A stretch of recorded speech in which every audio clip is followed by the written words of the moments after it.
মানুহ আপোনালোক ওলাই নাহিলে আপোনালোকৰ জাতিতকৈ আপোনালোকে ব্যৱসায় ডাঙৰ বুলি ভাবিলে অকল ইয়াৰ থলগিৰি মানুহখিনি আমি ওলাই আহিলো আৰু শহীদা তছনিৱালক আটাছুৰ নেতৃত্বত আন্দোলনত শহীদা তছনিৱালে ন্যায় পাইছিলে কথাবিলাক আপোনালোকে গুৰুত্ব দি শুনক আজি খিলঞ্জীয়াৰ মাটি আপুনি হাইৱে কিনাৰ যক আমাৰ মাটি নাই সব কিনি লৈছে বহিৰাগত মানুহে আমি ক'ত থাকিম আমাৰ ভৱিষ্যত প্ৰজন্ম ক'ত থাকিব আমাক মাটিৰ ওপৰত অধিকাৰ লাগিব আজি ইয়াত মাৰোৱাৰী সম্প্ৰদায়ৰ মানুহ আছে আমি ওয়েলকাম জনাইছো অহাৰ বাবে আপোনালোকৰ যিবোৰ প্ৰতিষ্ঠান আছে 80% মানুহ আমাৰ খিলঞ্জীয়া মানুহ আপোনালোকে নিয়োগ কৰিব লাগিব আপোনালোকে ইয়াত আহি বেপাৰ কৰি আছে আপোনালোকৰ সমাজ জীৱনৰ প্ৰতিটো একো নাই আপোনালোকৰ শিৱসাগৰ সমাজ জীৱনৰ প্ৰতি কি অৰিহণা আছে একো অৰিহণা নাই আপোনালোকে অন্তত খিলঞ্জীয়া মানুহখিনিক দিব লাগিব চাকৰি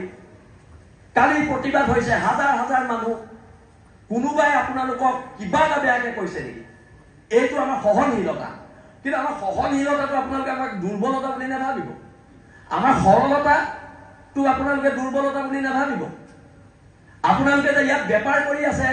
কেলে বেপাৰ কৰি থাকিব পাৰিছে জানে অসমীয়া মানুহ অতিথি পৰায়ণ অসমীয়া মানুহ সহজ অসমীয়া মানুহ সৰল সেইকাৰণে পাৰিছে কিন্তু আমাৰ সৰলতাটোক আপোনালোকে আমাক ভয়াটো বুলি নাভাবিব এতিয়া ৰমেশ পেগু ডাঙৰীয়া আছে কালি মোৰ এগেইনষ্টত এজন মানুহে গুৱাহাটীত কেছ দিলে তেওঁ আপোনালোকে দুটা পিএছও দি দিলে এতিয়া মোৰ এগেইনষ্টত যে কেছবোৰ দি আছে মোৰ পিএছও কেইটা ক'ত ৰমেশ পেগু ডাঙৰীয়াই প্ৰশ্ন কৰিছে আইনখন সকলোৰ কাৰণে সমান হ'ব লাগিব আপোনালোকে বহিৰাগত মানুহ এটাক ধমকি লগোৱাৰ কাৰণে দুটা পিএছও দি দিলে মোক সব জেগাৰ পৰা মাৰিম কেছ দি আছে আপোনালোকে মোৰ পিএছও কেইটা নাই এইটো নহ'ব নিৰাপত্তা মোকো দিব লাগিব হয় নহয় মই খিলঞ্জীয়া ভূমিপুত্ৰ মানুহ মোকো নিৰাপত্তা দিব লাগিব আপোনালোকে যদি ৰাজস্থানৰ মানুহজনক নিৰাপত্তা দিছে আৰে ভাই মোক নিৰাপত্তা লাগিব ৰমেশ পেগু ডাঙৰীয়া মোৰ অধিকাৰ হয় এইটো আপোনালোকে এতিয়া মই এটা সৰু প্ৰশ্ন কৰোঁ মই যদি ৰাজস্থানত গৈ এজন ৰাজস্থানী মানুহৰ বিৰুদ্ধে এফআইআৰ দিওঁ মোক ৰাজস্থান চৰকাৰে দুটা পিএছও দি পঠিয়াব নেকি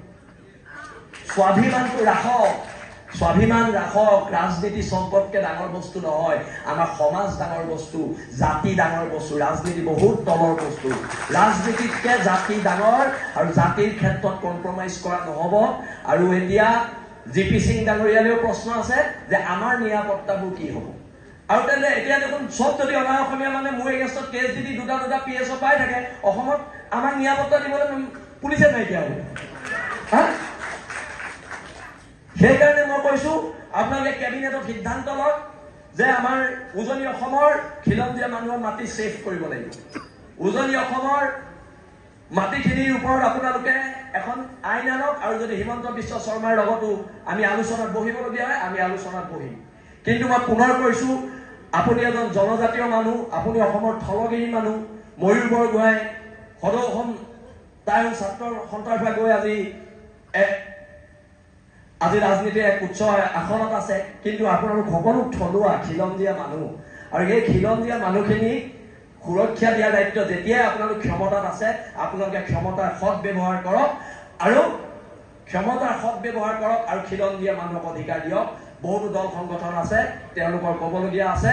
মই এইখিনি কথাকে ক'লো তৰিলে দেশ মৰিলে স্বৰ্গ হ'ব পাৰো দুখীয়া আমি কাৰো গোলাম নহয় আঠুকাৰী অধিকাৰ খোজা শিৱসাগৰৰ মানুহৰ নিয়ম নহয় আৰু এইবাৰ অধিকাৰ কাঢ়ি অনাৰ সংগ্ৰাম হ'ব আৰু যিখিনি অনা অসমীয়া মানুহ ইয়াত আছে আজি আপোনালোকে ৰাজহুৱাভাৱে আমাক ক্ষমা খুজিব লাগিব ধন্যবাদ জয় অসম।